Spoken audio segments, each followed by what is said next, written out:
Hey everybody, what's up? Trey Wingo here. Welcome into another edition of Straight Facts Homie, the podcast where we don't yell at you, we do not argue with you, we just present information with you to make you, the sports fan, a little bit smarter about the things you are watching. Hope you enjoyed the first big weekend of college football. There was plenty of amazing games and a bunch of big-time headliner games, including LSU, Clemson, Alabama, and Florida State. But of course, the big one was number 1 Texas going on the road to number 3 Ohio State and falling in Columbus at the Horseshoe 14-7. That might have been the subtext, or the second tier was the loss. The thing that most everybody is talking about coming out of that game is the performance of Texas quarterback Arch Manning. Arch, of course, the son of Cooper Manning, the nephew of Peyton and Eli, and the grandson of Archie Manning, the next in the lineage of Mannings that many people expect to play quarterback in the NFL. And if Shedeur Sanders was the wild card this entire draft, preseason, leading into the start of the regular season in the NFL, Arch Manning was that needle mover going into the college football season. And there were some takes, man, out there. I believe one person said in July, it sure looks like it's going to be Arch Manning and Nick Saban in Cleveland next year. And then, of course, Archie Manning came out and said, I don't think he's leaving Texas this year. And then, of course, he didn't play that well. And that same person who made that take is like, well, he looked lost. He looked completely. The point is, people have thrown out some wild shit without any basis of information.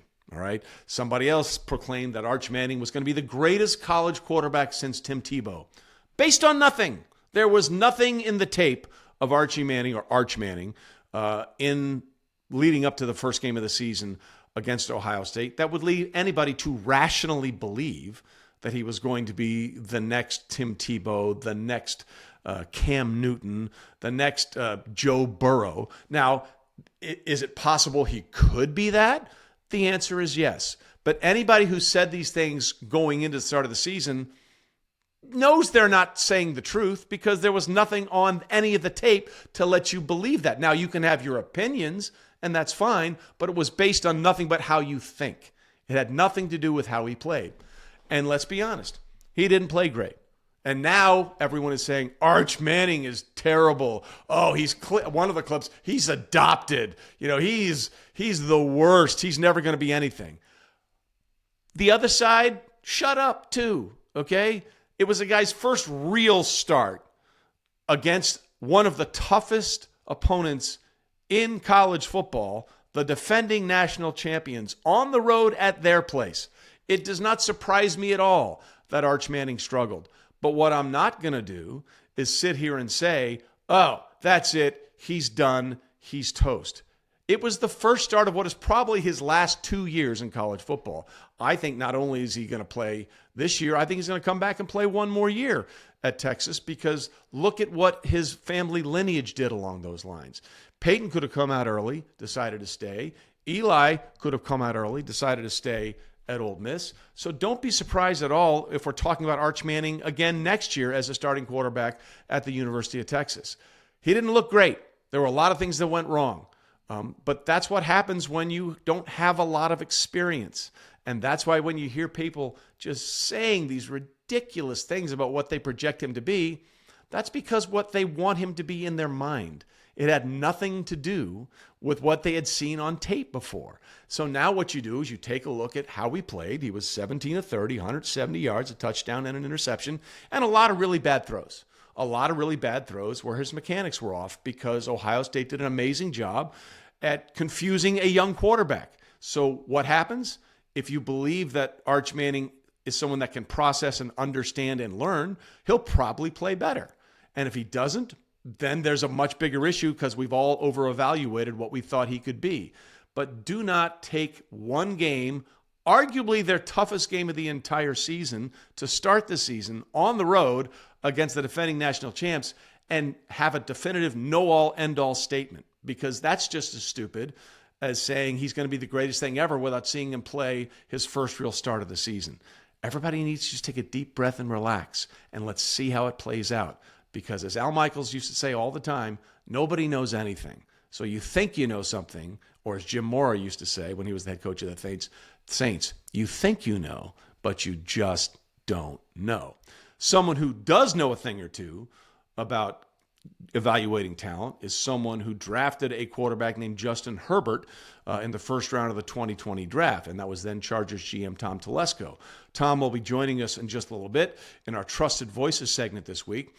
But before we get to that, I asked Tom to give us his insights on what he thought about Arch's first start this season. If Shedeur Sanders was the needle mover in college and the draft and this preseason, everybody has a hyper opinion about Arch Manning these days, right? I mean, the kid walked into first of all, he walked into maybe one of the toughest situations in the world in his first I know he played some last year, but this is his first full year as a starter. To go up to Ohio State and take on that team on the road. He didn't play great. He was 17 of 30, 100-something yards, interceptions. But everybody had an opinion about Arch Manning. He's going to be the greatest thing ever, which I thought was really unfair. The kid hadn't played at all.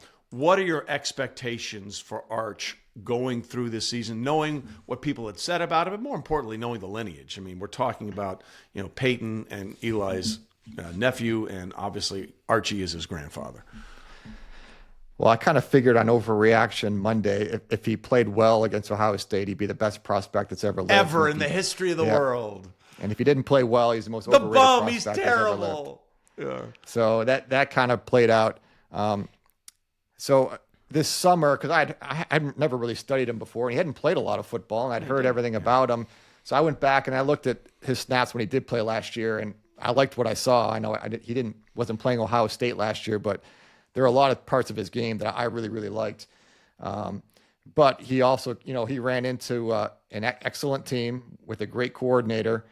And I think he's an accurate passer. But in that game, I just think there were so many looks that changed on him that all of a sudden his feet, his mechanics just weren't what they usually are. When your mechanics get messed up and your feet are not where they need to be, that's where you lose your accuracy. And that's what you kind of saw. There were some plays where, Texas is motioning a receiver to try and get that coverage identified. And, the corner goes with the receiver and you kind of identify man coverage and then he snaps the ball and it's not man coverage anymore. And they put a receiver in motion and nobody moves. Okay, it's zone coverage. And then they snap the ball and turns into man coverage. So they did a really good job on the defensive side for Ohio State with their talent of their players and then with their coordinator to give Texas some fits. I think Arch is going to be fine. I watched as much as I could this summer. I think he's wise beyond his years with how he kind of handles the quarterback position. And I'm not surprised with his lineage. I think he's used to the microscope being on him, and I don't think it's going to affect him. And typically with the draft, and I know it's things have changed so much. It just seems like every single week right now for all potential draft prospects, they go up and down on this mythical draft board week to week, game to game, half to half, where, as an NFL team, like we take a whole body of work, we usually at the end of the year, but you're doing reports throughout the year, but you take a body of work and we kind of go through it and scouting reports and meetings, and then we decide, where we see them on a draft board. We certainly don't do it series to series, game to game, week to week. It's just not realistic. So I think in the end he'll be fine. But that was it was a really nice performance by Ohio State, and I think we'll see better from March as we move on throughout the season. Yeah, reasonable and well thought out opinions are welcomed on this show. All right, so as we said earlier, we like to have trusted voices on this program, people that know what they're talking about, that have been in the trenches and understand and help us decipher the things we're seeing in and around the NFL. And for this episode, we are delighted to be joined by a longtime GM in the NFL for many, many years. He was the general manager of the then San Diego and then Los Angeles Chargers, spent a year as the GM for the Raiders, and that can hurt anybody. It is my longtime friend, Tom Telesco, who joins us now on Straight Facts. I'm really happy to have my next guest on our Trusted Voices segment, longtime GM in the NFL for a long time with the Chargers and then spent some time with the Raiders and now is doing stuff for NFL radio, Tom Telesco. Tom, thanks for being with us today, man. I really appreciate it. Hey, no problem, Trey. Thanks for having me on. This kind of reminds me, so the COVID draft, if you remember, you interviewed me from the house because obviously we were all, working remotely individually. So I remember doing a Zoom with you after the draft, just talking about who we had picked and the process and everything. That was a pretty interesting time. So no, it's good to see you again. Yeah, that was a crazy thing. And since you brought it up, people may not remember. Like, we had this whole setup. The draft was going to be in Vegas in 2020. Yep. We had the stage there. It was all built. And then within 45 days of the draft, everything was shut down. And we had to sort of start from scratch all over again. And none of us, by the way, knew how it was going to work. Like, we never tried anything like this before on that scale. And, we had all these remote things set up, and we went through a couple of rehearsals, but I don't think any of us thought it was going to go off the way it did. It went off basically without a hitch from our end, and I think from most teams' end as well. It went off great. Now, it's funny because at the time I was on, it's called the GMAC, the General Managers Advisory Committee. Yeah. There was about 6 or 7 of us on there, and the commissioner had come to us and asked about, hey, is there a way, do you think we could do the draft where you guys just do it individually from your houses? You can't use your building, you can't use your draft rooms, can't be with your staff. And I said, absolutely not. There's no way we can run a draft without everybody there. And he told me to pound sand. So, but guess what? It worked, and it was really unique, and everything came off without a hitch. And it was memories for us that we'll never forget. Really running a draft with our family standing around us.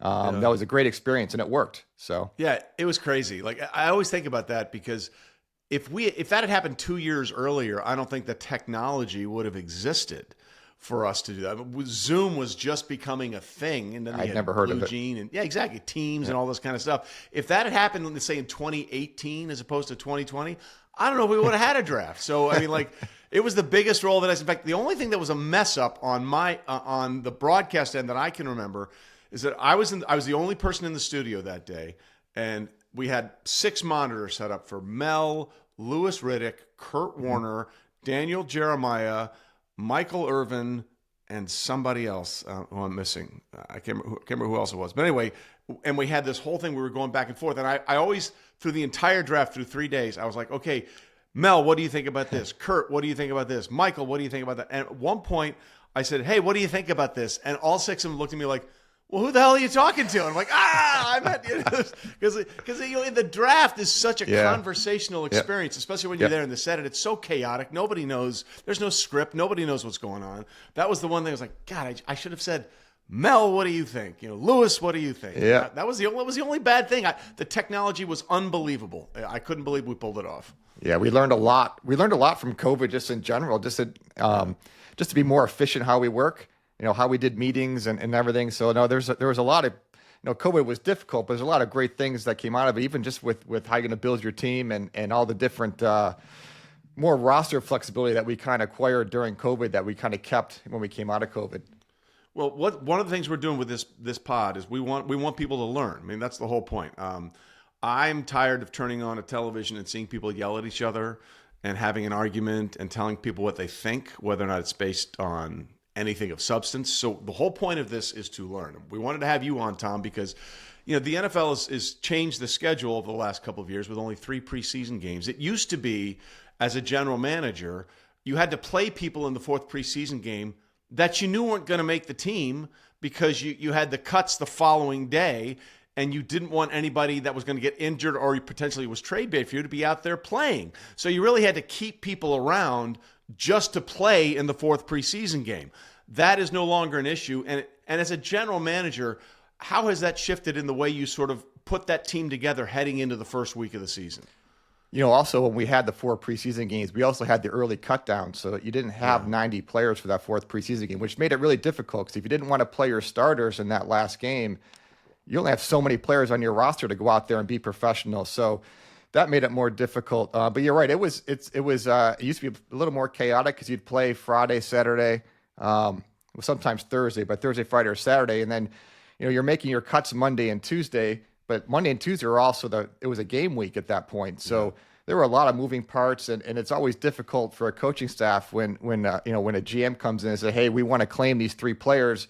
By the way, they're going to have to be active for this week, even though they're just walking in the building, don't know anything yet. So I like this, the 3 games of the preseason where you have the extra week to really kind of get your roster settled down. Because the coaches are working on the first opponent, but you get that extra week, not only a rest for the starters, But there's just a lot of roster moves. You're releasing 37 players, which administratively takes a lot of work, takes a lot of time. You got to spend time with those guys. You're signing some back to the practice squad. You're looking across the league to see who else is available to either to sign or to claim. And this kind of gives you a chance to get everything settled. So when teams come in today, even though it's Labor Day, but when they come in on Monday, here's our 53-man roster. Now, there'll still be some moves today and tomorrow, but certainly by Wednesday morning, you're kind of set, ready, locked and loaded for opening day. To that point, right? Because you get to your 53-man roster during the final cuts, but that is almost never your actual 53-man roster by the time week one rolls around. So as a general manager, what was the message you preached to the players? Like everybody knows the top 3/4 of their roster, right? That's just set. So it's that fringe element. Those, let's say 8 to 10 players, right? That are going to be on practice, be on the special teams and all those kind of things. What's your message? Like, how did you deliver the message? Hey, you're on. Good, congratulations, you made the team, but you still might not be here week one when it rolls around. Like, how did you handle that? Yeah, I mean, you kind of call it the initial 53, but nobody ever really makes the team, and it's not like you're guaranteed a spot for the whole year. So, for a long time, it's funny, we would call all the players to come over that we're releasing. We would never call, some of the back-end guys and say, you made the team. And we didn't do that because you never really know if you made the team for how long. Could it be for a day? Could it be for a week? Could it be for 10 weeks? Could it be for the year? So, but what we ended up doing the last couple of years for some players who were kind of on the roster bubble, that were younger players, if we knew they're going to be in the 53, at least initially, during the cut down process, I'd usually have the position coach call the player and say, hey, look, you're good right now for the next 48 hours when we're making all these transactions, relax.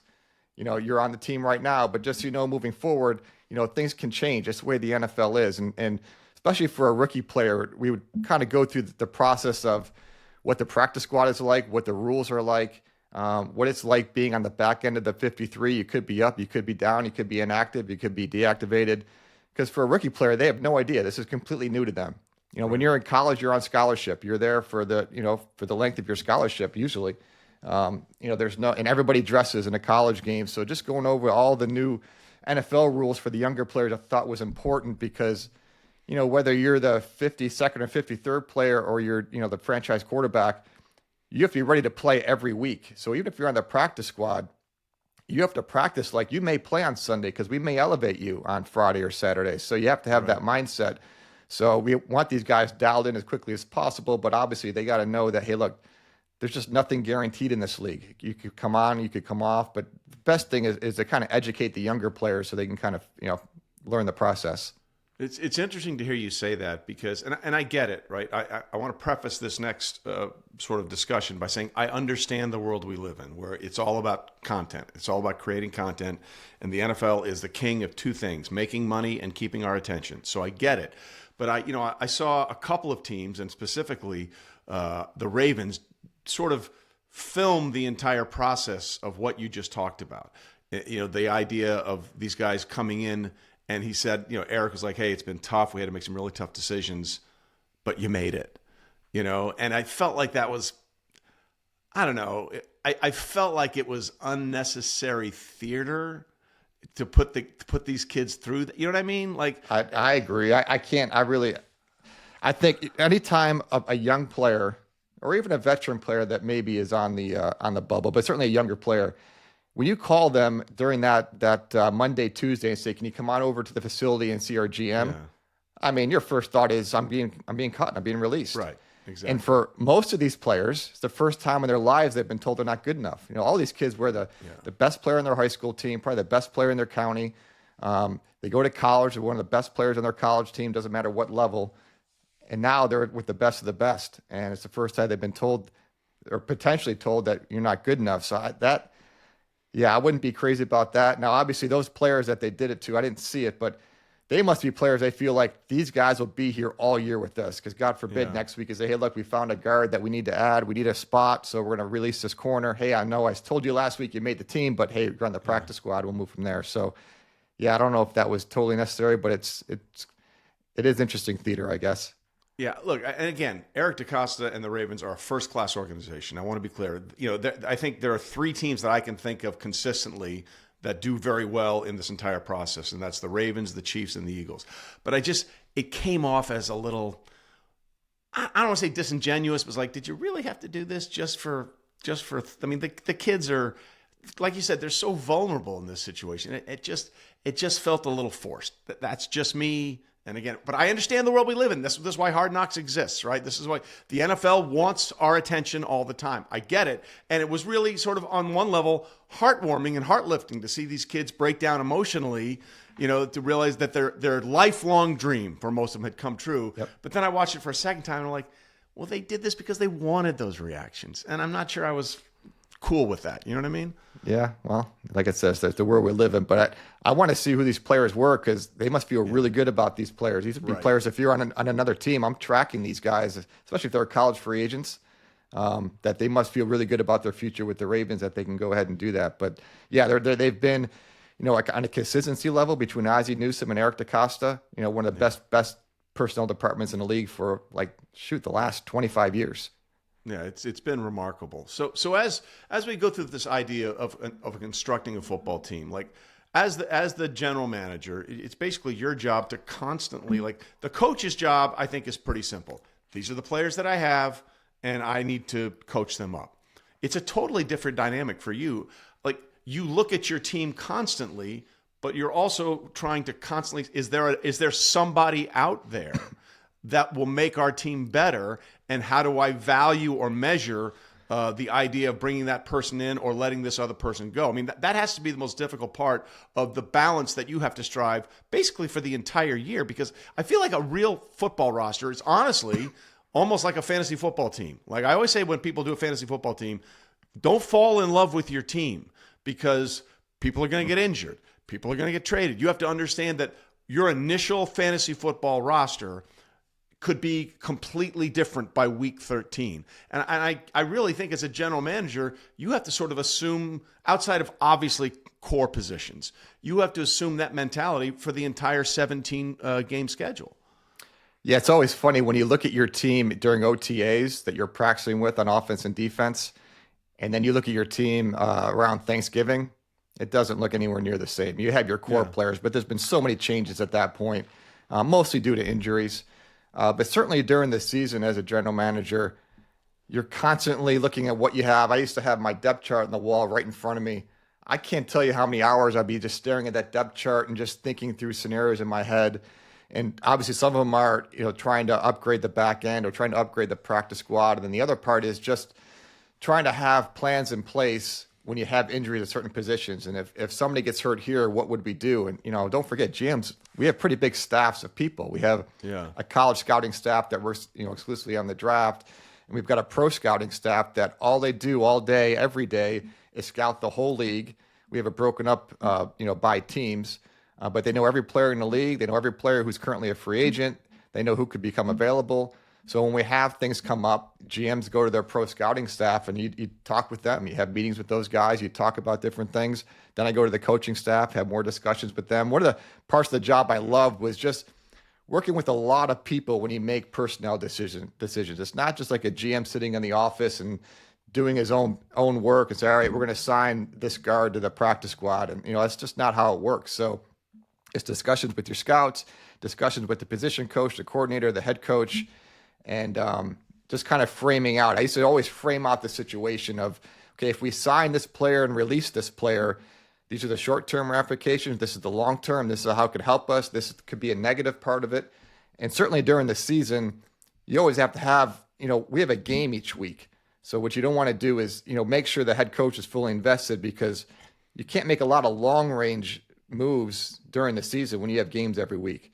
We're dressing 48 players. Everybody has to contribute at some point. But I always enjoyed those conversations with the head coach, just taking in all the information and then making a decision. All right. I was going to ask another question, but you just brought something up that drives me crazy. So let's talk about it.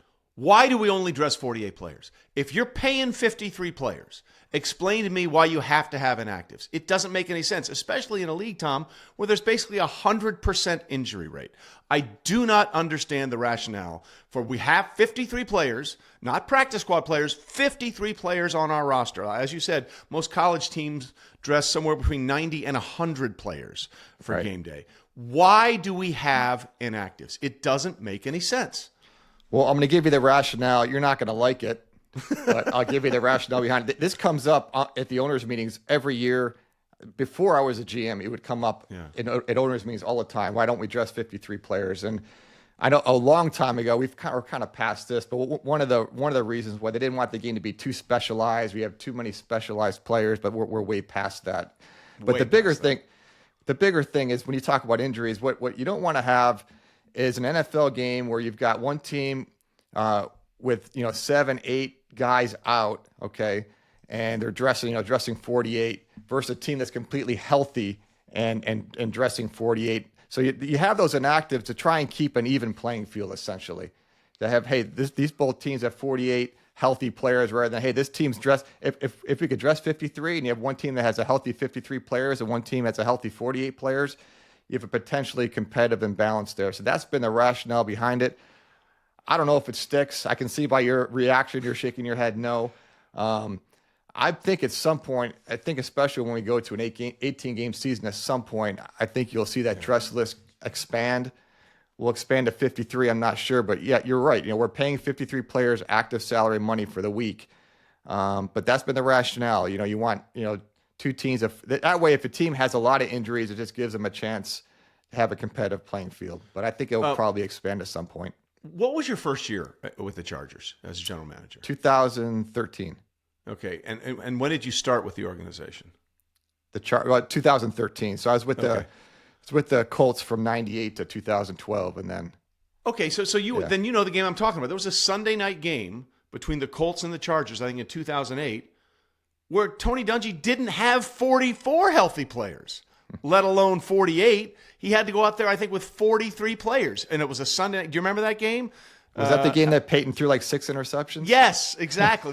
And we almost won. We missed a field goal at the end. Cromartie had this unbelievable catch. And I'm like, so to your point, like actually that scenario made it almost impossible for the Colts to be competitive in that game. That's why I don't understand it, right? I remember that because we were starting offensive linemen that hadn't played a whole lot, and we're trying to block Sean Merriman coming off the edge. Good luck with that. Yeah, and Peyton throws 6 interceptions, and we still almost won the game at the end. But so that's been the rationale behind that. Just try and keep an even playing field with the 48 players. Yeah, I hope it changes just for people's sanity, but to the point where you're saying the rule exists for this. Well, I can point out to several examples where it was actually the opposite, and you guys came in there sort of with one hand tied behind your back. Separate issue. We'll see what happens going forward. But you said something else there, which I think is really interesting. When we get to an 18-game schedule. And I've been trying to tell people this for about a year and a half. Roger, the commissioner, knowing full well the CBA expires, I think, in 2030 or 2031. So we're talking 5-6 years down the line. He's already floated the idea of, I think it makes sense to go 18-2, 16-4 regular in preseason, then 17-3 regular in preseason. 20-game model is what he always says, even though it's not the same. And we all know it's not the same because a lot of the players that were playing the 18 aren't playing in the 4 and the 3 in the preseason anyway. But I've been trying to tell people, understand this is not a negotiating tactic. He's basically saying, this is what we're doing. And he's basically telling the NFLPA, come up with something that we'll feel comfortable giving you because we're taking this no matter what you say. Yeah, I mean, I just think eventually it's going to get there. I mean, I don't know if I'm a huge fan of it. I'm not, but I'm just telling you I think it's coming. It's a long season, and just calendar-wise, I mean, I don't know when we'd play the Super Bowl. I mean, if you're talking about, the third week in February and President's Day weekend, make it a holiday weekend. I guarantee you that's what's going to happen. You got to push the combine back. You got to push for agency. It just makes for a long year. Obviously, for a player, it makes for a long season. But I guess, the NFL will make, and players included, would make a lot more money on this. How much do we really need? I don't know. But, what I don't mind is the 2-game preseason model, I'd be fine with that. You'll see a lot more, and you see a lot more now, but Joint a lot more practices. joint practices, which are great. So that's not an issue, but the 18 games, it's just a long, long season. They'd have to change some roster rules with some flexibility, and I'm sure they're already working on that. But I think at some point they've just talked about it for so long. It's going to happen. I don't know when, but it's going to probably eventually happen. Well, I mean, like if he's floating the idea 5 or 6 years ahead of when the CBA is actually up for renegotiation, he's telling you what the NFL is going to do. He's basically projecting. Hey, just so you know, I'm not saying this just to say it, right? I'm saying this because this is what's going to happen. So prepare what you think you can get from us because we're going to take this. I mean, that's just me reading the tea leaves. But I also look at, from a fan standpoint, more football the better. So, Correct. and I think as the commissioner, you're also looking at your product and what the fans want. And if I'm a fan, I want more games. But, I'm used to, and you're used to being on the other side of it. I'm used to being on the, the working part of it where it's going to be a grind. It's going to be tough. To go to 18. It's just that it's such a long calendar year, and we shouldn't complain. We're lucky to work in the NFL, but there's just no time to kind of catch your breath. You're going from the playoffs, the Super Bowl, right into free agency, the combine, the draft. It never ends. It doesn't. And then there's this other idea which has been floated this summer, and I don't think this was unintentional. I think it was the mayor of London that said, hey, we'd really love to have a Super Bowl over here. And, that got people up in arms. And I'm telling you, I don't think he said that for no reason, right? How hard has the NFL been pushing on trying to get a team in London, let alone all these games we're playing in London? Now we're in Brazil and we're in Germany. I think that's going to happen a lot sooner than people think. And I think I don't think that the mayor just casually offered that up. I think there was some impetus from some people very high at Park Avenue to sort of float that trial balloon out there. I mean, would they ever play a Premier League? I don't even know how it works, but their championship, would they ever play that in the U.S.? I wouldn't think so. Probably not. I would not think so, no. But I do think that the idea of Premier EPL is much more of a global brand. And they do play the Champions League, not the Champion League, which is very confusing. It's one level behind the Premier League in English football. But the Champions League is, all the leagues, La Liga and everywhere else around the league, they get together and play. I think the NFL wants to become a much more of a global sport, and I think the idea of putting a Super Bowl somewhere like London, I think would go a long way toward really stamping that footprint. And I think that's something that's been Rodgers' cross for a long time. Yeah, I think we can become a more global game, but we can find a way to do it without moving the Super Bowl outside of our country. You don't like that idea at all, do you? No, I've been a part of a lot of games in London, and the atmosphere is incredible. It's great. But for the two teams that go over to play, even for a team that decides to go over a week early, the games are always sloppy. They just are. They're not played clean. And so if you're going to have the biggest game of the year, the two best teams in the NFL, I don't want a sloppy game. I want, so it's just that the time change is tough. Where NFL players and coaches were on a schedule, a pretty routine schedule throughout the year. And, you move it overseas to play the biggest game of the year. I would not be a big fan of that. Well, what you just said is the most important thing, though, because I've heard the argument, from the East Coast getting to London, it's you can get there faster than getting to Seattle, in terms of hours of time. And I'm like, yeah, but it's only a 3-hour time difference. It's the 5 or 6 hour, depending on what time of the year we are, 5 or 6 hour time. It's not the time to get there. It's Correct. the time change that is the biggest determining factor in how well you play that game. Yeah, totally agree. And it just seems like when you see the games over there, it's not real clean. It's just two teams trying to survive. Just get the win and get out of there and get home. But the flip side is the atmosphere there. We played in Mexico City a couple years ago. Atmosphere was incredible. They feel like big time games, feel like playoff game atmospheres. So the game is growing outside of our country, but I think I would just pull back on the Super Bowl part of it and find other ways. And one of the other ways right now is really flag football, because you're seeing that just explode. Girls and boys flag football. I think that's the way to kind of attack it right now. Well, certainly that's going to be a big thing as they head to the Olympics. I think it's for Los Angeles. And that's going to be a nightmare, by the way, just to throw that out there. I want to be no part of anywhere near LA when the Olympics are going on. Like, you guys have fun. I should put our house on Airbnb. I can make some money on this when they all come in. You'll make a fortune, and you won't have to deal with any of the traffic, which is the best part. All right, as a general manager, I want you to take us through two of the biggest stories this offseason. And one of them goes all the way back to the draft, and it's where Shedeur Sanders was drafted, the team he was drafted to, and I have never in my life, Tom, seen people get more twisted into pretzel logic knots than I have people over Shedeur Sanders and where he should be, whether he's the third stringer, the starter, or whatever. What was your take on Cleveland drafting him when they already had all these other quarterbacks? And then the uproar and controversy, or the incredible interest in whether or not Shedeur should be playing or not playing, or be the starter or be the backup. He's the third stringer. And I tried to tell people along that whether you believe it or not, and whether you think it's right or not, is irrelevant. Cleveland has been telling us since day one he was never going to be the starter, and he was going to be at best the third stringer based on the depth chart and how everything else went down. Yep. What was your take on just the unbelievable interest in this player? It's probably started in September last year, just with Shedeur's senior year, and what a big story it was, and just with the family last name, and he was a good college quarterback. I liked him in the draft. So, but I think if you're Cleveland, they don't have a future franchise quarterback, right? Or they did not have a future franchise quarterback going into the draft. So, they had Joe Flacco, they had traded for Pickett.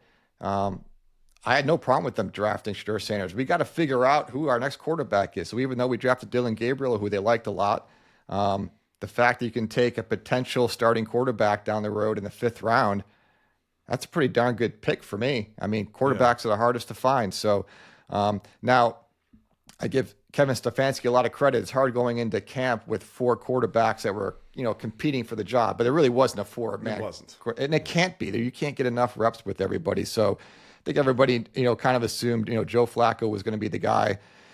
And then Dylan Gabriel and Shedeur Sanders, they need to get to work. And as you can see, Kenny Pickett ended up just being the odd man out, and they ended up getting a 5th-round draft pick back for him.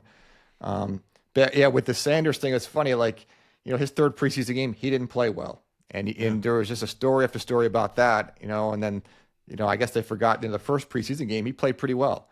He did. But I think over the course, and I didn't see practice obviously at all, but just watching the preseason games, I thought Dylan Gabriel was really consistent, and he kind of showed exactly kind of what he was in college. Dylan played a lot of snaps in college, so he's an experienced college quarterback. He's not the biggest, quarterback in the world, but he's got really good arm strength for his size, which is not something you see every day. I think the ball really pops out of his hand. He makes quick decisions, gets the ball out, moves the football team. So he showed that in the preseason. Shedeur had his ups and downs, which, he's a rookie quarterback. That's to be expected. But there were some good, he played really well in the first preseason game. So there's definitely things there to work with. He also has played a lot of college football. He's experienced. He's an accurate passer. He's tough in the pocket.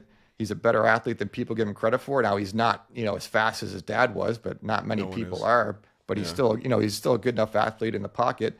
And he's someone that you can, help grow. Like, they don't have their future quarterback. So let's find out about these two guys. So the more options, the better.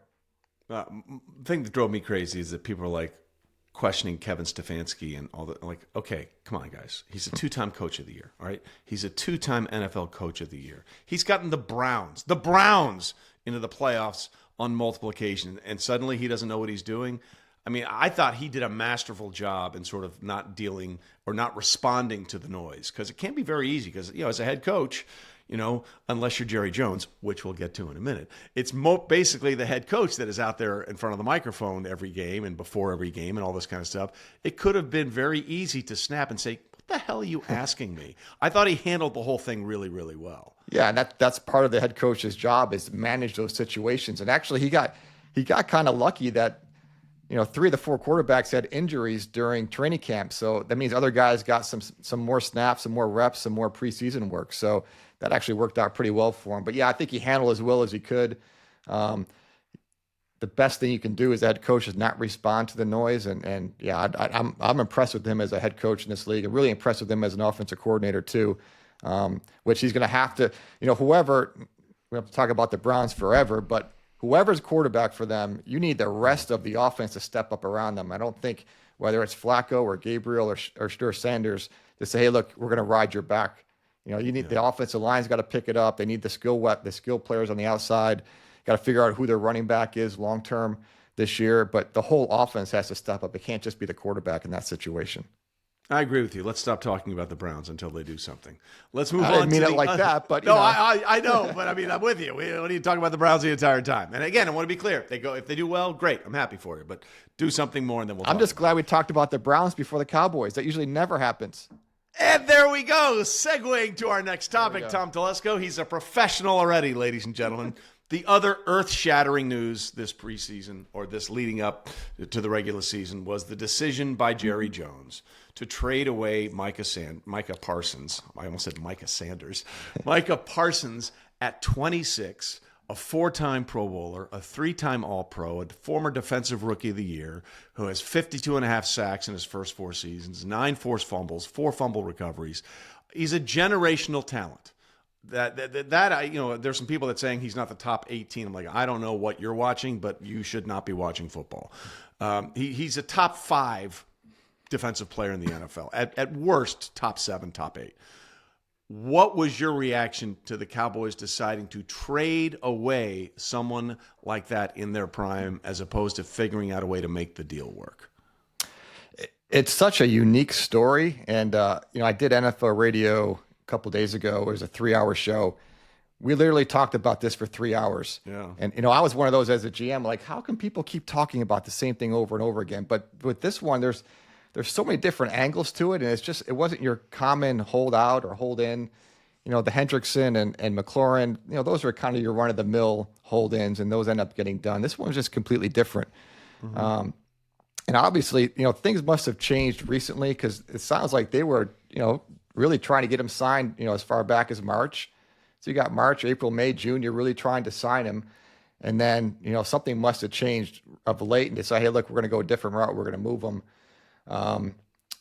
But to me, the biggest unique part of this whole thing was just the lack of communication between the team and the agent. That's just not, it's not common, to try and circumvent the agent. And to me, you've got a player who was not going to play on his 5th-year option, that you could tell.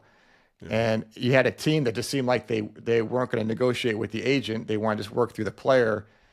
So I guess I should have known, like, when you have those two situations, like, there's only 2 options left.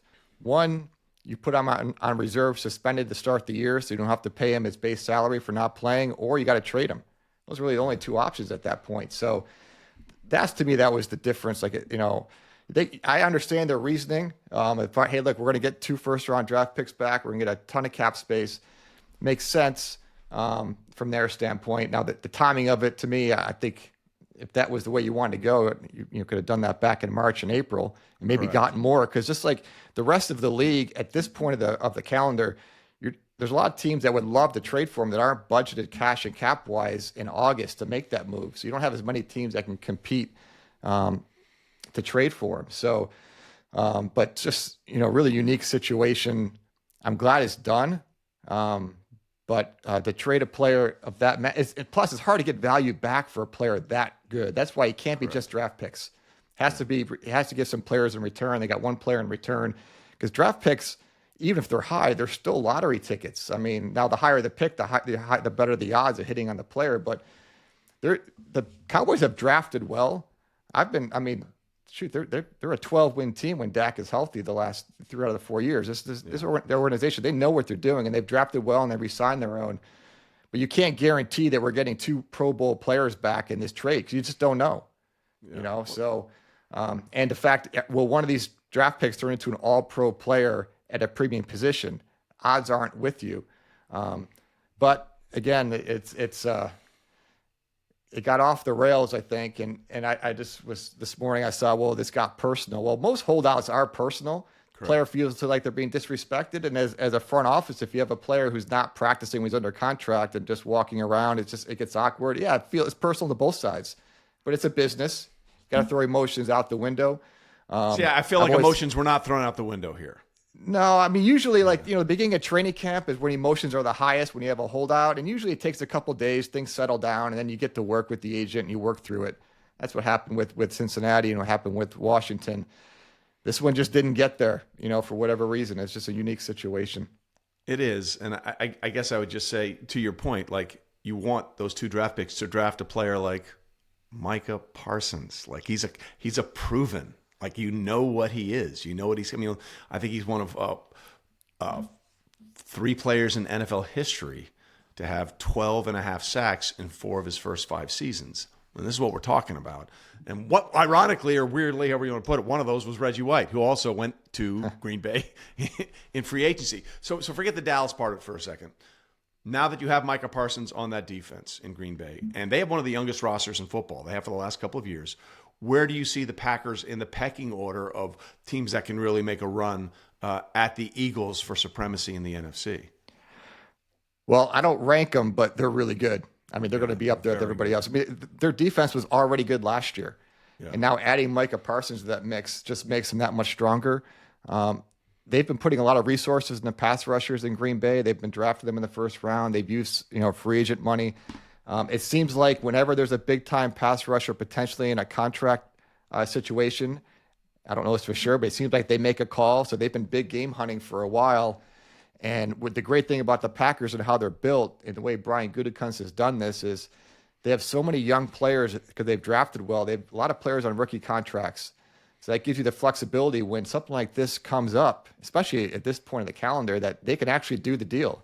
They have the cap space, they have the cash available to add a player like this because, franchise quarterbacks and pass rushers like Micah Parsons, they just don't come available very often at that age unless there's an issue with age, unless they're older or they have medical issues or maybe character issues. They just don't come along very often. So the fact that the Packers were ready and able to do this deal now, they have an excellent defense. I'm a little concerned at corner that's the one spot that everyone's got a weak spot somewhere. Sure. That's the one potential weak spot. We'll see. I had Nate Hobbs last year with the Raiders.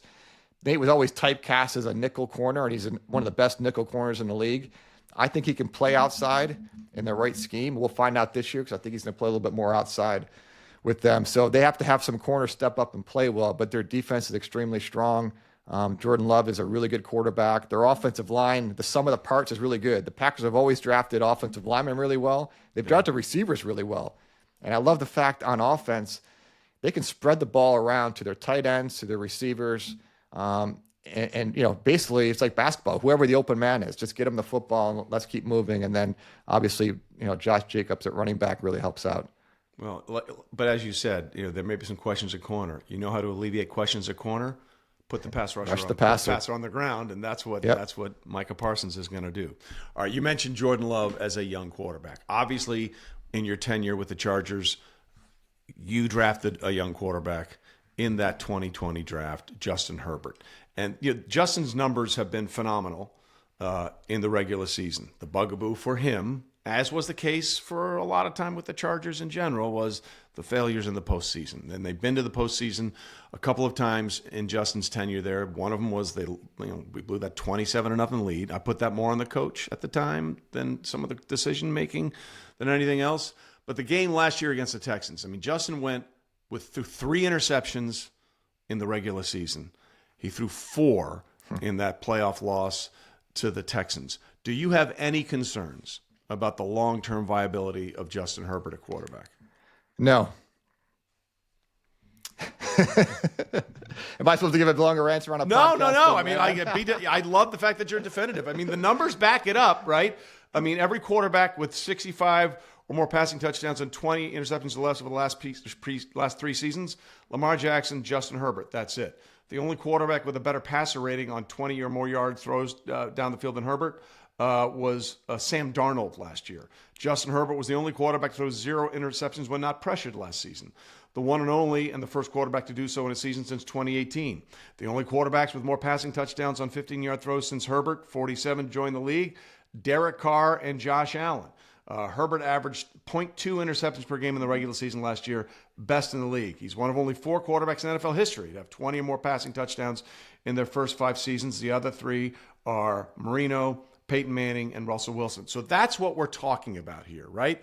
But I feel like the Chargers, Tom, are sort of like the Ravens at this point. Hey, we know you guys are good in the regular season. We've seen it time and time again. But I feel like no matter what they do in the regular season, it's going to be, okay, now what? And as a general manager, how do you deal with that? I'm sure you heard the team chargering when you were there. So how do you handle the fact that no matter what you do in the regular season, because we've seen this again and again and again, it's going to be what happens in a couple of playoff games that will determine how people perceive you as a franchise. Yeah, it's fair. I mean, that's fair. And to go way back, when I was with the Colts in the early 2000s, we didn't play well in the playoffs, and Peyton didn't play well in the playoffs. And the question was, is he really good enough to win a Super Bowl with? We know he's good. Is he really good enough? And obviously, we know what happened after that. So, yeah, I mean, Justin had an incredible year last year. He's supremely talented. He didn't play well in the playoff game. Now, there were some other players that didn't play as well, but yeah, he did not play well in the playoff game. The Jacksonville playoff game, he didn't play great, but we weren't built well enough at that point. I mean, I know we had a big lead in that game, but to me, because I was, the GM there, we weren't built well enough to be able to really finish that through. But look, he's supremely talented, and I think he's got a good setup where he is now. But yeah, he's going to be judged on playoff games, and he should be. But the notion that maybe he's not good enough to win a playoff game, I don't see that at all. He's physically talented. He's mentally talented. He has a drive and a work ethic, which is just outstanding. And that's, as a quarterback, that's, his leadership, his preparation skills, his passion. That's all huge characteristics of being a franchise level quarterback, more so than being big and strong and athletic and have a big arm. He has all those intangible factors, which is why, to me, I'm not concerned about him at all. You just have to get back in the batter's box, you swing again, and I'm sure they will this year. Well, I remember the last time we Zoomed together, it was after you had drafted Justin Herbert, and I was talking about the Chiefs that just drafted Clyde Edwards-Helaire at that time, and I laughed, and you said I didn't laugh because I didn't want to see him the way he played at LSU and that offense. He's back there now, and it seems, Tom, that there's a really popular narrative out there that this is going to be the year. This is the year that it all comes crashing down for the Chiefs. And I mean, look, eventually it will. I mean, nobody does this forever unless, you've sold your soul to Satan, like Tom Brady and the Patriots. But that's a separate issue entirely. We really don't have to go there. Eventually it's going to happen. But we're talking about a team that has gone to 5 of the last 6 Super Bowls. Understand that has never happened before in the history of the NFL. The Patriots went to 4 in 5 years. No one has gone to 5 and 6. Yet here they are again. They still have Mahomes. They still have Travis. Andy's still there. I believe once Rashee Rice finishes his suspension, this is probably going to be the deepest wide receiving core he's ever had, Patrick, to deal with. They have a lot of young players on that defense that are still very productive. As a guy who had a front row seat to a lot of nightmare games against the Chiefs, where are you on the idea? I know, it's not fun. Where are you on the idea that this is the year it's finally going to come crashing down for Kansas City? I'll tell you what, I used to look in the AFC West, and when I got the Charger job, Peyton Manning was the quarterback of the Broncos, and then Andy Reid's been with the Chiefs the whole time. But going back to how long can the Chiefs do this? When I was with the Colts, we used to always say, well, how long can New England be this good? This will be the year. This will be the year that they come down. They never did. And when I look at the Chiefs, as long as Andy Reid is there, and Mahomes, obviously, they're going to be one of the top teams in the division. That's just the way that they're set up. And the fact that their defense is outstanding, which people just don't give enough credit to. Steve Spagnuolo is outstanding in what he does. And their defense is really homegrown. It's a younger defense, but they're hard to play against. And then obviously when you have Mahomes on the other side of the ball, that there's just nobody like him. He's just hard. He's so hard to play against because as soon as he gets to an unscheduled down, he can just make so many plays that you can't account for. So they're built really well. Brett Veach is outstanding, and they have Andy Reid. So I don't see them coming down anytime soon. And it's a tough division. I mean, you look at between the head coaches in that division, one of those 4 head coaches is going to finish last. Yeah. I don't know which one it's going to be. I don't think it's the Chiefs, but it's just an incredible amount of talent in the coaching side in that division. Yeah, for people that, just maybe casually, we're talking about every team, every coach in that division has taken a team to a Super Bowl. Every single one. Who do you think is more likely to challenge them? Because respectfully, I think I would put the Raiders just at a talent deficit, especially at the core. I like Geno Smith, but he's not Justin Herbert. He's not, I don't think, Bo Nix. And he's certainly not Patrick Mahomes. So if you're asking me who I think would be in last place in that division, I would start with the Raiders and then see how things pan out. Who do you think is a more likely team to challenge Kansas City? Is it the Chargers with Harbaugh and Herbert? Or is it what Sean Payton has done with Bo Nix and that incredibly suffocating Denver defense? Yeah, I agree with you. There's no doubt the Raiders are better. There's no doubt the Raiders are better this year. It's just a really hard division. Yeah. Broncos are really talented. Their roster is excellent. So between them and the Chargers, I wouldn't be able to rank it. I think they can both challenge the Chiefs. There's no doubt. Chargers have an excellent defense, and they've got Justin Herbert. But I do like the Broncos with what they have, and on both sides of the ball, because they have an outstanding defense. This is the best, to me, is the best division in football. But to me, it's the Chargers and the Broncos. I wouldn't be able to rank it. But I think the Broncos are really talented. Yeah, they really are. I'm just curious to see because we saw this a little bit with C.J. Stroud last year. Sometimes these rookie phenom quarterbacks, based on 17 games worth of film, there's a little regression that takes place. It might happen with Jaden Daniels in Washington. It could happen with Bo Nix. It might happen with Drake May and Michael Penix. We'll see how it all shapes out for these guys. But in the NFC, there's one team that has really caught everybody's attention the last couple of years, and it's obviously Detroit. They had the heartbreaking home loss to the Commanders when they just didn't have a defense to field. I mean, I think at one point they had 18 defensive players on IR. Just to put that in perspective, that's all 11 starters and 7 backups. I mean, it's an impossibility to win. So I don't look at their season last year as a failure. I see as they found a way to win all those games and still get a home playoff game with all the injuries they had to overcome. But I think this year's going to be different for them because they've dealt with expectations, but now they have to deal with erosion. You look at losing both of those coordinators. Ben Johnson goes in division to Chicago to be the head coach. Aaron Glenn, who did such a good job piecing that defense together when he really didn't have the pieces last year, he's now the head coach in New York. They've also lost so many members of that staff. As a general manager, people don't talk about staffs enough. They talk about players and they talk about coordinators and head coaches, but those position coaches that are so vital to getting those players ready. When you look at the numbers that Detroit is dealing with on the loss side, where's your level of concern there? Yeah, I mean, it's just not easy to replace 2 coordinators. I mean, you can still run the same schemes, but it's just different people that are doing the breakdowns, the game plans, and then even calling the game on game day. So, yeah, that's a legit story. They still have a lot of talent there. They just had so many injuries this past year. I mean, almost historic. And like you said, it's amazing they were able to do what they did last year with the amount of injuries they had. And if there's any positive from having a season where you have a lot of injuries is there's a lot of younger players that all had to step up and play a bigger role than anticipated.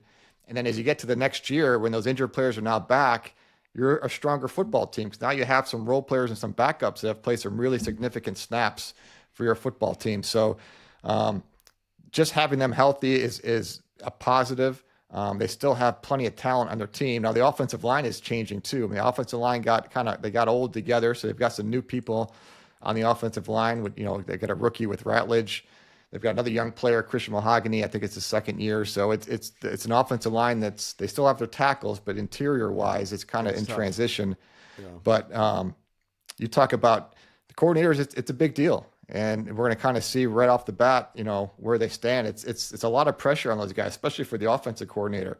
I mean, to follow Ben Johnson with how many points they've put up and how many yards. So certainly a story to look at going into the season. All right, so as we head into the season, and I know you probably hate doing this, but I'm going to ask you anyway. If you had to put the Tom Telesco framed wall of achievements behind you up as collateral, who's going to be playing in Santa Clara in Super Bowl 60?